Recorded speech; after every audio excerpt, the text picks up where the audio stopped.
Hi everyone, my name is Niels. I'm a machine learning engineer at Hugging Face, and today I will be showing you how you can fine-tune any state-of-the-art vision model like Swim Transformer, Vision Transformer, ConvNeXT, Poolformer, and so on your custom dataset. So for that, I'll be showing you how to do that in a Google Colab, because Google Colab is very convenient as it sets up the environment for you. But the main requirements for this tutorial will be PyTorch and Hugging Face Transformers libraries.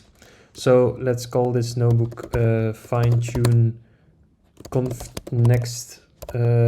Well, actually, you can fine-tune any other model in the same way, but we will be using the ConvNeXT model in this tutorial for image classification. Alright, and so yeah, the model we will be using in this tutorial will be this one. So it's a recent model from Facebook that claims to outperform other famous works such as the Vision Transformer and Swim Transformer, both when pre-trained on ImageNet 1K as well as when it's pre-trained on ImageNet 22K and then fine-tuned on ImageNet 1K. Alright, so the first thing we will be doing is setting up our environment. So this means installing the relevant libraries. So in this case, we'll be using transformers as well as the datasets package because I'm going to show you the ImageFolder feature, which is very convenient if you're working with custom data. So the documentation of this can be found here. So basically what the ImageFolder feature allows you to do is you can load any custom folder that you may have with your images, or suppose you have a remote URL with a zip file, for example, you can easily now load it as a Hugging Face dataset object. And that's very convenient because then you can apply things like the map functionality, where you can easily process your entire dataset very fast. You can perform data augmentation, as we will see. So yeah, it has a lot of benefits. Alright, so we have now installed both the transformers and the datasets library. So let's then first load the dataset. For this tutorial, I will be using the Euroset dataset. So Euroset, it's also available on TensorFlow datasets, as you can see. So it's a collection of 27,000 labeled images from satellites, and they are labeled with one of 10 possible classes. So it's a multi-class classification problem. And so I'll be loading that dataset from, well, actually for now it's not available on the hub. So we will first load it as a Hugging Face dataset and then push it to the hub, as we will see. So for that, I'm gonna use the snippet that they show here. So basically we will be copying this piece of code here. And then we provide, in this case, we will provide a remote URL. So this is the URL we will be using here. So it's apparently hosted somewhere as a zip file. So we'll provide that. And then once we run this, it will be actually automatically loaded.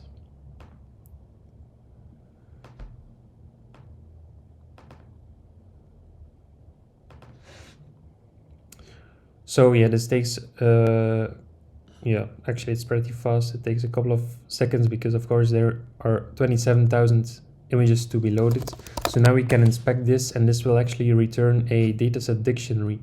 So if you then select the train key or the training split, you have the actual Hugging Face dataset, and as you can see, it contains two columns, which you can also see like this. So we have an image column and a label column. And the image column is of type image, which is a new image feature in the Hugging Face datasets library, and then the label, which is of type class label. So we can actually store the label. So let's do that as follows. Then label dot names.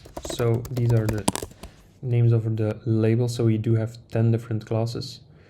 And what I usually do is I also store mappings between both the name of an actual label and then the ID, because suppose that we are inspecting an example of this dataset, so let's do that. So we select the training split, we select the first example, like so. So this example consists of an image and as well as a label. And so the very cool thing about Hugging Face datasets is that you can directly see the image within a notebook. So yeah, in this case, the resolution of the images is pretty low, but you can directly see the images of the dataset. And so yeah, for this particular example, it's labeled with a tree, but of course we don't really know what a tree means. So that's why I'm creating this mapping here, ID to label, which will actually map from an ID like tree to, in this case, the highway. So I usually create it like this. So you can verify this. So then you can simply do ID to label tree, for example, and it will return the appropriate class. And I also create the same thing, but in the opposite order, so label to ID. Because both will actually be useful when performing inference with our trained model, because computer vision models, they only know numbers, so they will only output, for example, a tree, but then we still need to convert it to an actual class name using this mapping. So here I'm just going to do the reverse. Alright, so now that we've loaded our dataset, we can actually push it to the hub, and that's actually very easy, so let's do that. And it's super easy, like it's just dataset.push to hub with a name. So in this case, let's call it, so I will be storing it as a GitHub repo under my own name on the hub, and I will call it Euroset demo, for example. But this won't work because we first need to log in. So for that, in the notebook, you can simply do from Hugging Face hub import notebook login, and then you can simply run that, and then you can very quickly go to the website to copy and paste your token, and then you can simply push it. And so what this does is it will push your dataset to the Hugging Face hub, so you can then simply find it here. So I actually already uploaded this before, and the very cool thing is that you can then also directly see. So this was actually the example we were looking at in the notebook. So you can directly see it using the dataset viewer, which is of course awesome. And so now that we've uploaded it, we can also reload it back again. So suppose you're in a different environment or on a different computer, you can simply do from datasets import load dataset, and then reload it back again, like so. So this is of course very convenient, so we can easily transfer image datasets from one place to another. And so note that in this case we have pushed it as a public repo. So if you go to the settings, you can see that currently it's public, so that means that everyone can actually see and use it, but you can always set it to private, and in that case yeah, only you will be able to see it. So this is very convenient if you're going for the private hub. All right, so now that we've loaded our data set using the ImageFolder feature and we've pushed it to the hub, we can go on and process our dataset. So in order to process our data, well, actually, I first need to explain. So we are going to use the ConvNeXT model for doing image classification. So the model we will be using in this tutorial is ConvNeXT for image classification. So basically that's the ConvNeXT model, which is a convolutional neural network inspired by a ResNet as well as Swin transformer. And so every vision model in the transformers library has a thing called a feature extractor, which is used to prepare images for the model, typically for inference. So it's a very minimal object that just allows you to prepare an image for the model. So it will perform a resizing operation as well as a normalizing operation. And so, yeah, for vision models, it's important to know how to prepare the images for the model. So, yeah, in this case, let's look on the hub on which checkpoint we are going to use in order to fine-tune a ConvNeXT model. So there are multiple models on the hub. Yeah, we can take any one we want. So let's take just this one over here, the ConvNeXT tiny model, and let's load the corresponding feature extractor. So in order to do that, we can simply do from transformers import ConvNeXT feature extractor, and then load it as follows.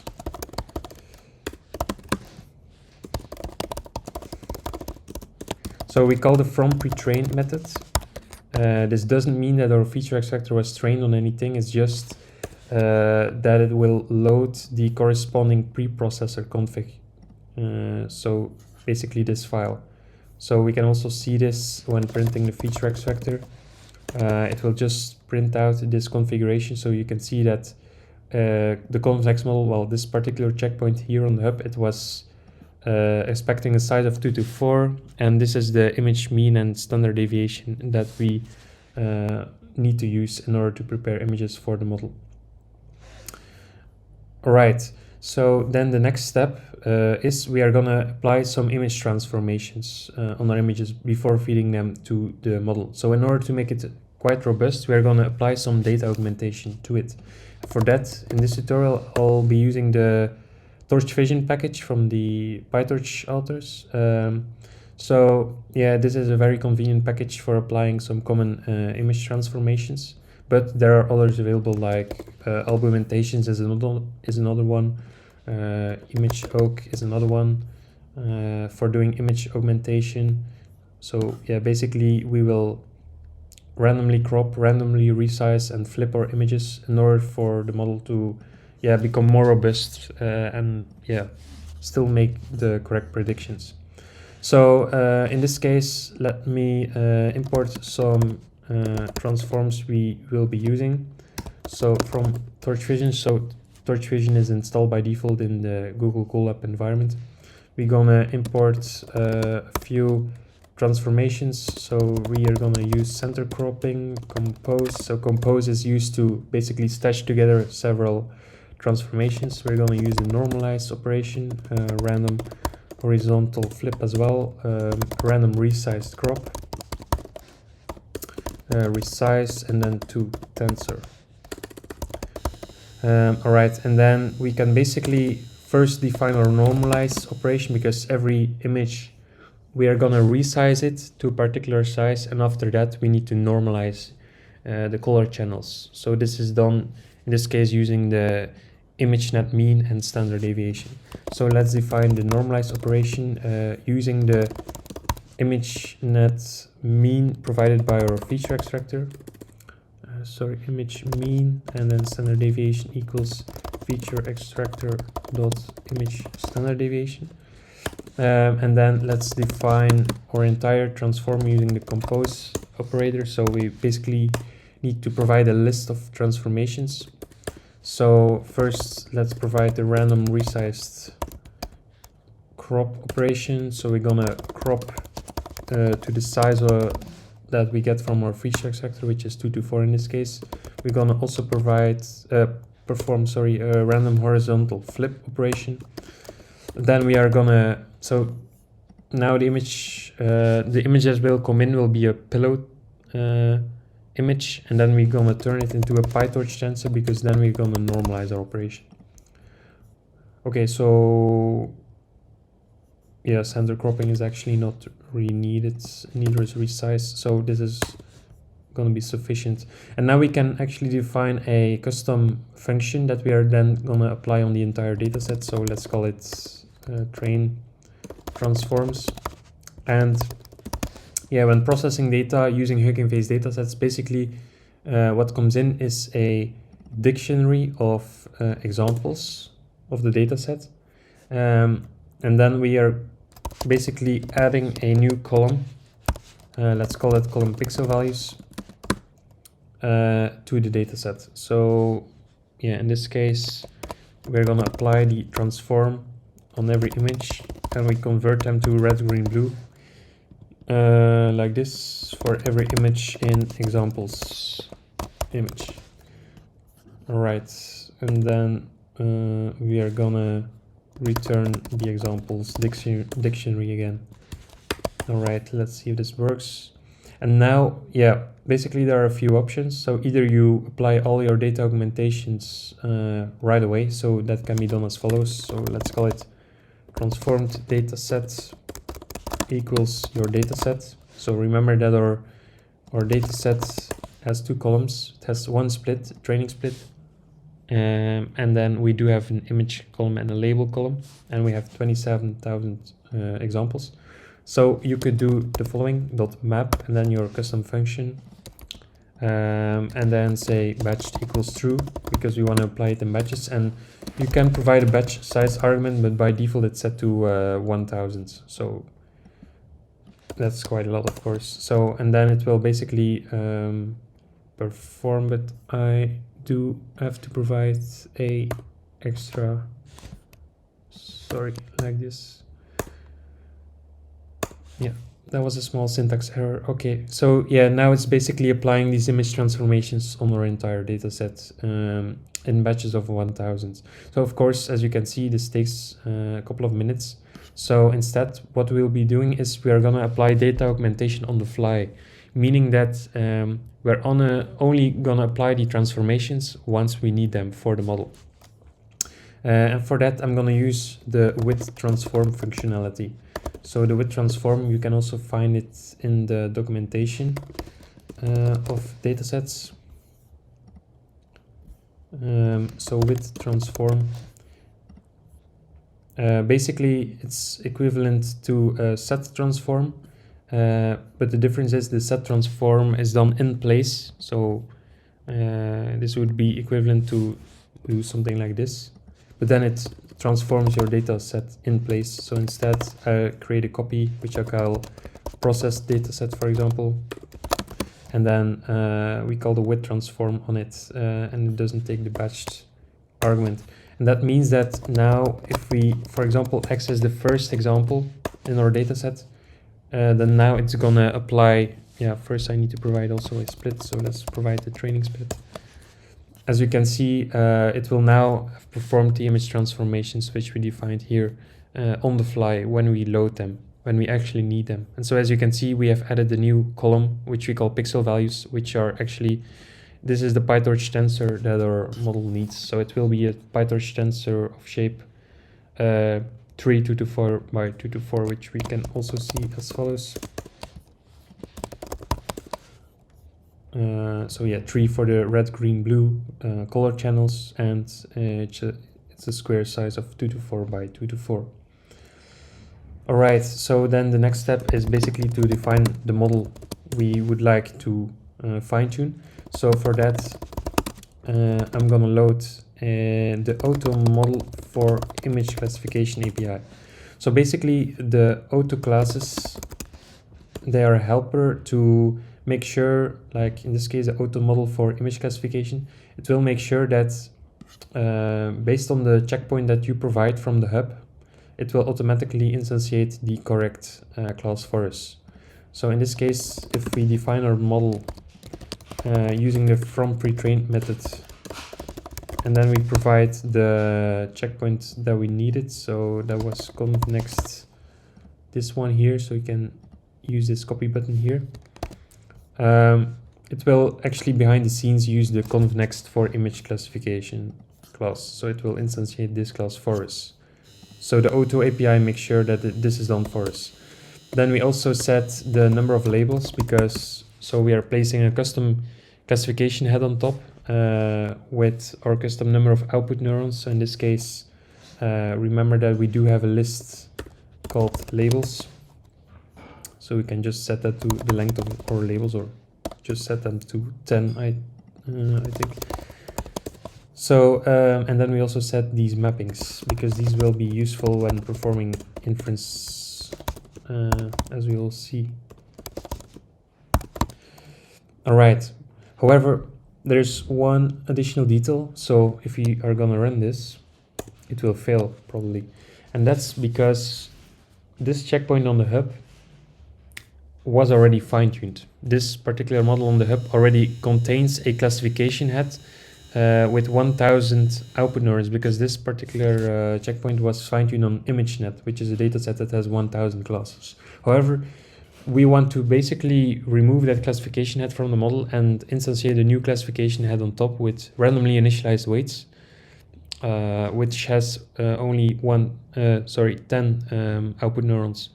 So to basically fine-tune an already fine-tuned checkpoint from the hub, you can specify the ignore mismatched sizes argument and set that to true.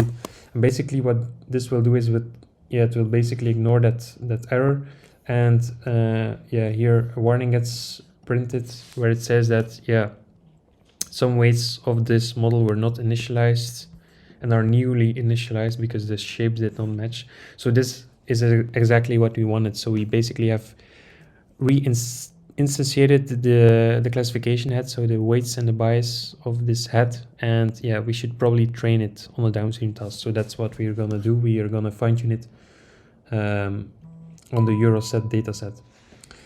All right, and so in this tutorial we'll be just using native PyTorch for training our model, as this is the most basic form of training.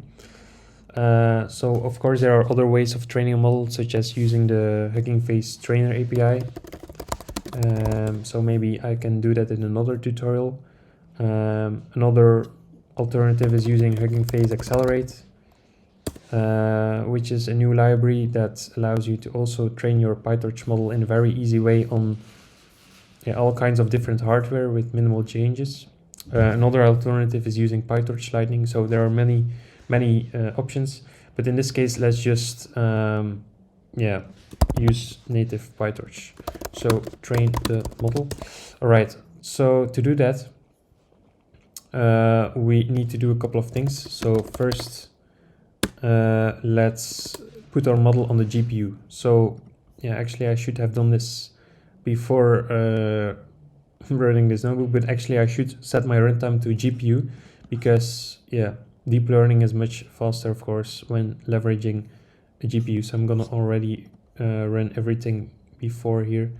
So I'm gonna put my model on the device, and the device will be CUDA, which is a GPU, if torch.cuda is available. So PyTorch needs to first detect that the GPU is available, and otherwise we'll set it to CPU. All right. And then basically what we also need in PyTorch when training a model is a data loader. So a data loader basically will iterate over the batches, over the examples of the data set, and then provide them to the model. So to do that, we need to import from torch.utils data import data loader. And then basically the usual thing is to define a data loader as follows, where you provide your data set here. So let me just say that dataset here for now. Then let's say a particular batch size like 2. I'm gonna be small here because we're using Google Colab. Oh, there's an issue. Oh yeah, of course we don't want to push again. And I think I'm still logged in, but let's try it again.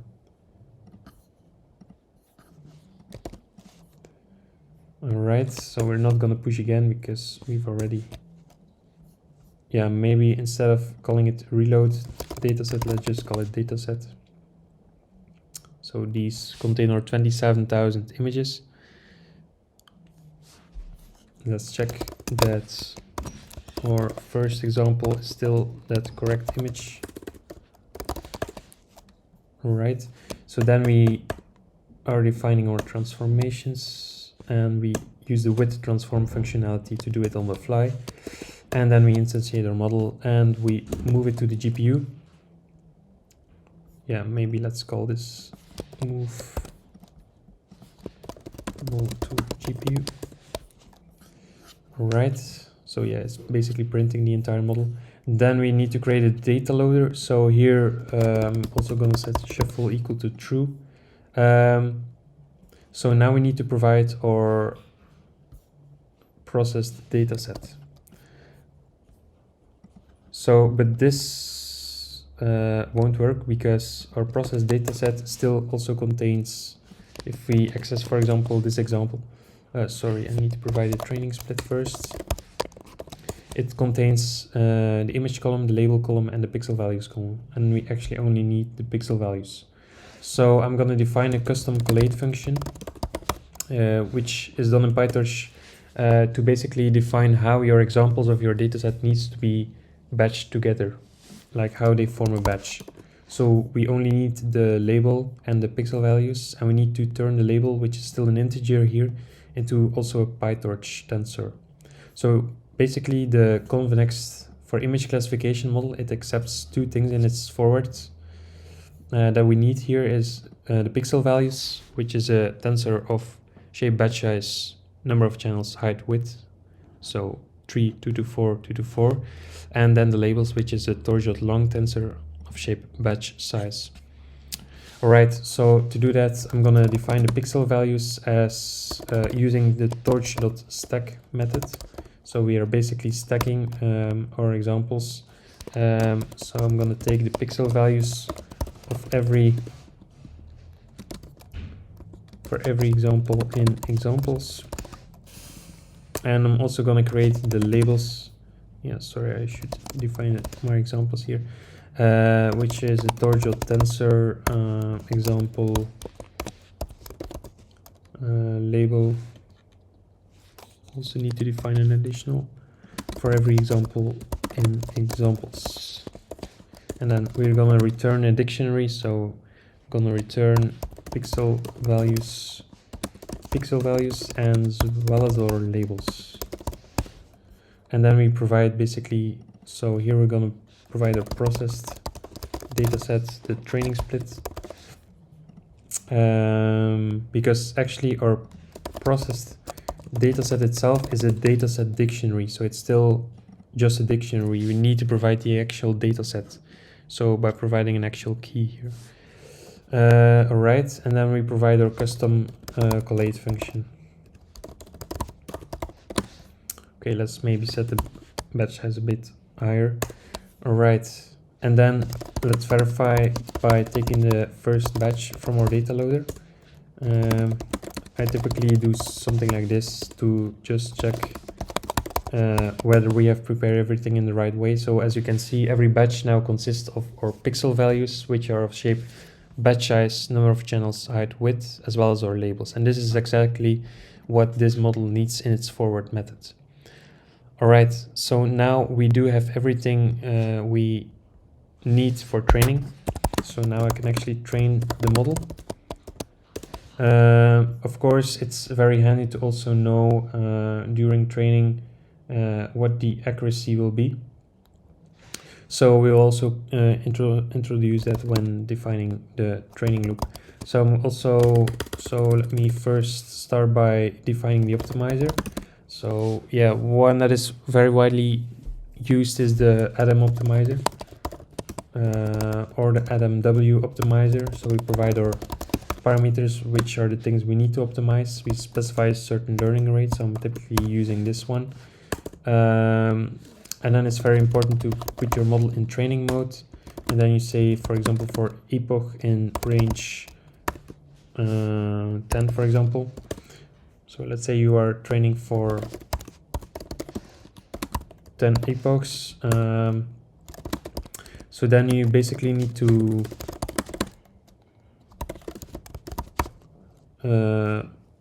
go over your data, over your batches, sorry, of your data loader. So basically the first thing is you need to make sure that everything of your batch is also put on the correct device. So that's done like this. So yeah, basically our pixel values and our labels need to also be placed on the correct device. So we can also see that it's currently set to CUDA, so it's detecting the GPU. You can always see the settings of your GPU as follows. So in this case, we're getting a Tesla P100 from Google. Thank you, Google. And then basically we need to zero grad our optimizer. Then we're doing a forward pass. So outputs, so basically we can just do like this. So this will basically unroll our dictionary. So it will provide the pixel values. Maybe to make it more clear, let's do it like this. But yeah, it's equivalent to just typing with the asterisk. So batch labels. So then we get our outputs. And so the model basically, if you see what it returns a loss, it returns logits, and then optionally it also returns hidden states. This is only returned when output hidden states is equal to true, which is not set here. So we just take the loss, and then we compute the gradients. So that's using calling the backward method, and then we basically take a step using our optimizer. So that's a very, very simple training loop. So then you can, for example, print the loss.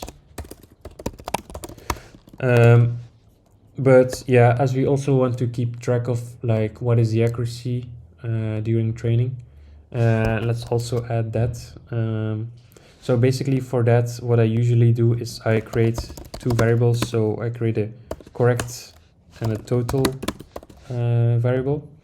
And then here when defining the metrics, maybe let's add some comments here.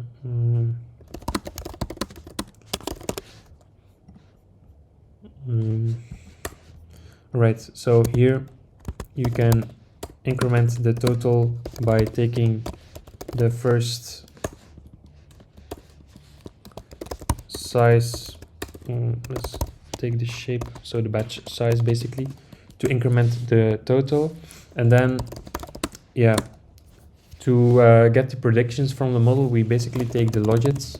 So the model not only returns a loss, it also returns logits which are of shape, batch size, number of labels. So in this case, the number of labels is 10. And then to get the predictions, we take the argmax.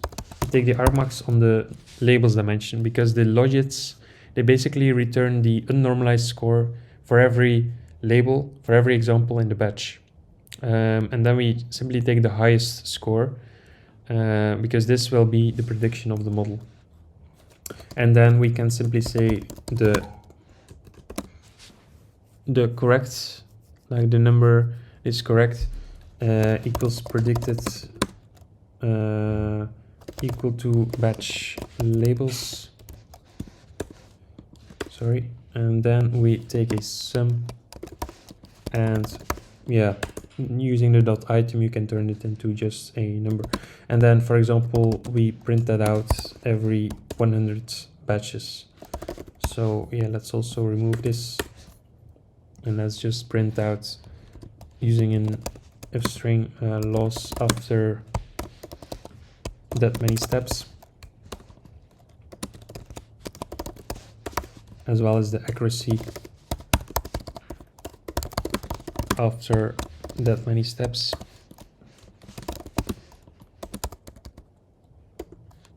Yeah, well, actually we can define the accuracy here, which is the correct divided by the total.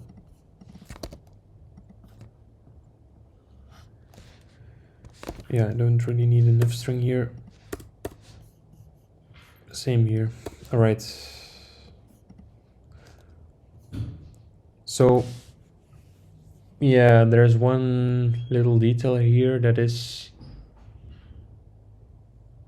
but yeah, it's not that of a problem. It's normally you put your model in evaluation mode when evaluating, but here we're actually only training on a training split, so I think it's fine. So I'm just gonna add this awesome thing. It will make sure that we can track the progress basically of our training. It will provide a progress bar. So yeah, there is still an issue with because of course I've removed the f string. All right, so it's printing now every 100 batches.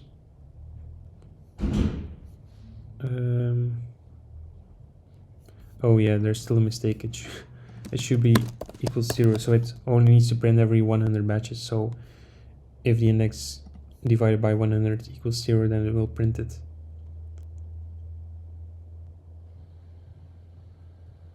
All right, so now we're training. So this is a very basic PyTorch training loop where we always take a batch from our data loader, which are the pixel values and the labels.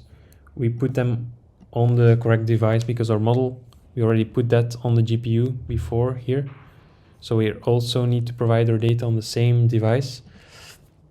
Yeah, this is because PyTorch accumulates gradients by default, so we need to zero grad them first. Then we do a forward pass. So what comes out of the model is both the loss and the logit. So maybe a cleaner way to write it is like this. And then you can call backward to compute the gradients, performing an optimization step. And then here we're also tracking our metrics. So as you can see, accuracy, well, note that the accuracy, as you can see, it's going up. So we started here, it was already at 74%. It's now at 87%. So yeah, this thing is going up, of course, which is great. So let me maybe train it for, as you can see, it takes about 6 minutes. 6 minutes left. So after that, let's take a new image and perform inference with it, and finally push our trained model to the hub.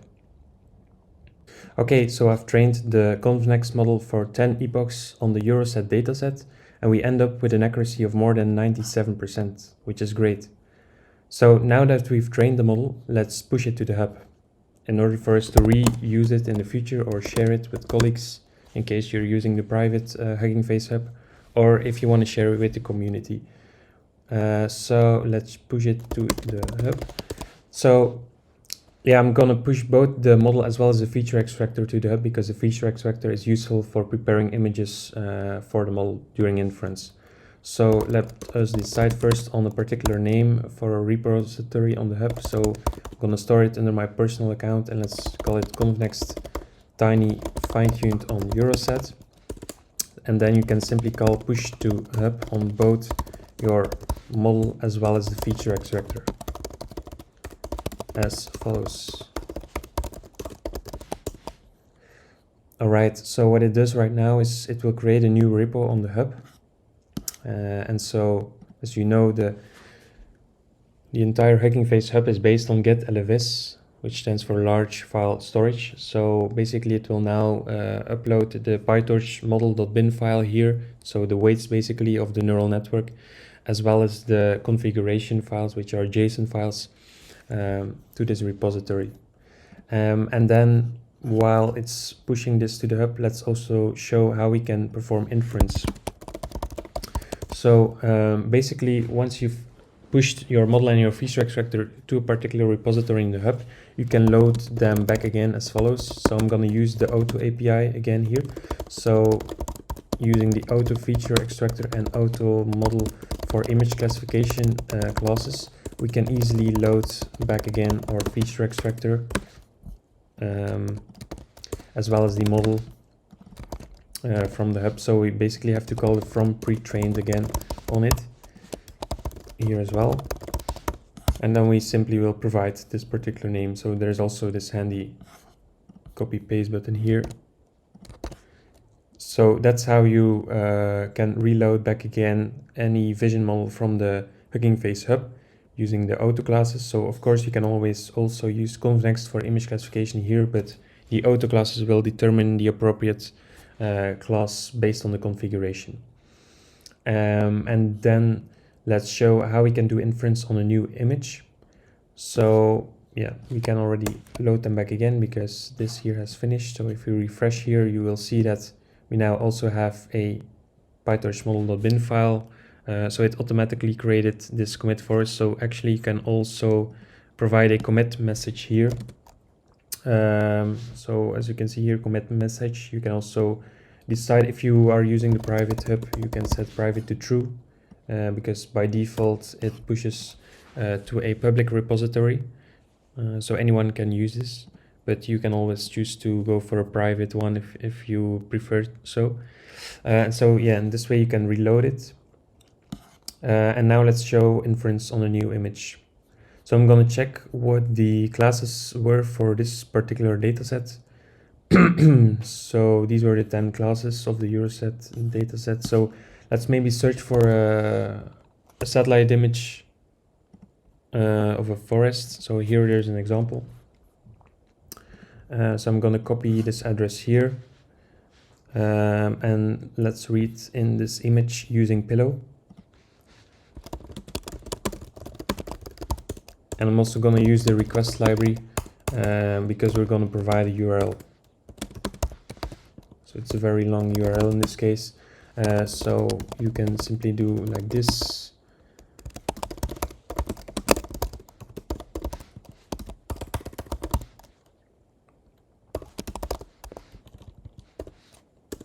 So let's see if we can properly read in this image.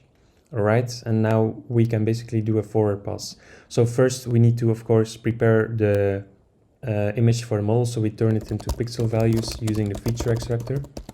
So you can simply call image on it. We're gonna convert it to the red, green, blue format just to be sure, and then we can say return tensors equals to PyTorch. So this API is very similar to the tokenizers, which can be used to prepare text for a language model.